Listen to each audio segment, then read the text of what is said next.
जय श्री राम मित्रों। ओम आपदां पहर्तारं दातारं सर्वसंपदां लोकाभिरामं श्री रामं भूयो भूयो नमाम्यहम्। नमस्कार मित्रों। दशहरा को विजयदशमी के नाम से भी जाना जाता है।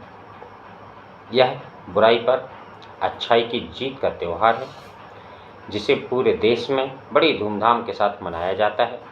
यह पर्व प्रतिवर्ष अश्विन माह की शुक्ल पक्ष की 10वीं तिथि को मनाया जाता है। इस दिन प्रभु श्री रामचंद्र जी ने लंकापति रावण का वध करके सीता माँ को उसकी कैद से आज़ाद कराया था। इसलिए मित्रों, इस दिन प्रतिवर्ष लंकापति रावण, कुंभकर्ण तथा मेघनाथ के पुतलों को जलाया जाता है, उनका दहन किया जाता है। एक और मान्यता के अनुसार इसी दिन दुर्गा माँ ने महिषासुर नामक एक राक्षस का वध किया था, अतः इसे विजयादशमी के नाम से भी जाना जाता है। तो मित्रों, आज दशहरे पर किए जाने वाले कुछ उपाय हैं, जिन उपायों को मैं आज आपको बता रहा हूँ। उनमें से जो उपाय आज आपको सुगम लगे, उसमें से किसी एक उपाय का आपको आज पालन करना है। तो चलिए मित्रों, सबसे पहले प्रथम उपाय पर। दशहरे के दिन आपके आसपास कोई मंदिर हो तो आप उस मंदिर में एक झाड़ू का दान करें। झाड़ू का दान करने से आपके घर में जो भी सुख समृद्धि है वह पुनः स्थापित हो जाएगी, यानी सदा सदा के लिए आपके घर में सुख समृद्धि का वास हो जाएगा। दूसरा उपाय, दशहरे के दिन शाम के समय आपको माँ लक्ष्मी और गणपति गजानन महाराज की विधि विधान के साथ पूजा करनी है। एक नारियल भी आप अर्पित करें और जब पूजा आपकी समाप्त हो जाए तो उसके बाद उस नारियल को आप अपनी तिजोरी में या जिस स्थान पर आप अपना धन या रुपए रखते हो उस स्थान पर उस नारियल को रख दें। ऐसा करने से जो धन वृद्धि होती है उसके योग बनना प्रारंभ हो जाते हैं।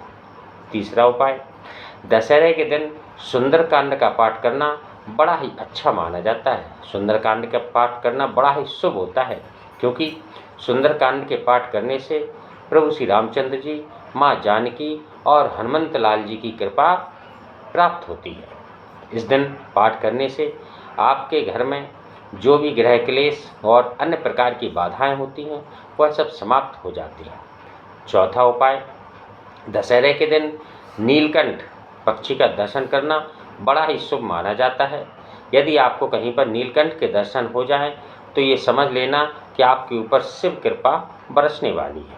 अतः जैसे ही आपको नीलकंठ महाराज के दर्शन हो, यानी नीलकंठ पक्षी के दर्शन हो, आप तो पुनः या तुरंत उसी समय ओम नमः शिवाय का जाप कर लें। जितनी बार हो सके उतनी बार, यानी 11 बार कम से कम आप उस समय पंचाक्षरी मंत्र का जाप करें, ओम नमः शिवाय का। इसके बाद पांचवा उपाय, यानी विजयदशमी या दशहरे के दिन आपको समी पेड़ या पौधा, जो समी का पेड़ या पौधा होता है, उस समी के पेड़ या पौधों के नीचे आपको एक सरसों के तेल का दीपक जलाना है।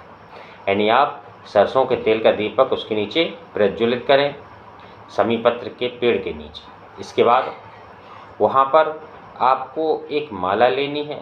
माला रुद्राक्ष की होनी चाहिए और रुद्राक्ष की माला से आपको उसी स्थान पर बैठकर 11 माला शिव पंचाक्षरी मंत्र यानी ओम नमः शिवाय की 11 माला का जाप करना है। जब इस प्रकार से आप करेंगे तो आपके घर में जो भी समस्याएं होंगी, यानी किसी भी प्रकार की कोई भी समस्या हो, जब आप इस मंत्र का 11 माला जाप करेंगे तो प्रत्येक समस्या से आपको समाधान प्राप्त हो जाएगा। तथा इसका बड़ा ही महत्वपूर्ण उपाय एक और है कि जब आप शिव ओम नमः शिवाय यानी शिव पंचाक्षरी मंत्र का जाप करते हैं तो इससे आपके जो भी कानूनी मामले होंगे, उनमें जो भी व्यवधान उत्पन्न हो रहे होंगे, उन व्यवधानों से आपको तुरंत निजात मिल जाएगी, यानी वह व्यवधान आपके तुरंत ही समाप्त हो जाएंगे। तथा इसके करने से आपके ऊपर जो शत्रुओं का प्रभाव होगा, यानी आपके जो शत्रु होंगे, उनका विनाश हो जाएगा। तो इस प्रकार से मित्रों, मैंने आपको 5 उपाय बताए। इन 5 उपायों में से जो भी उपाय आपको सुगम लगे, सरल लगे, आप उस उपाय को अपनाकर अपने जीवन में खुशहाली को प्राप्त कर सकते हैं। बोलिए श्री रामचंद्र की जय। तो मित्रों, इस प्रकार यदि मेरे विचार और मेरे द्वारा बताए गए उपाय आपको पसंद हो तो मुझे लाइक कीजिए, सब्सक्राइब कीजिए। जय श्री राम।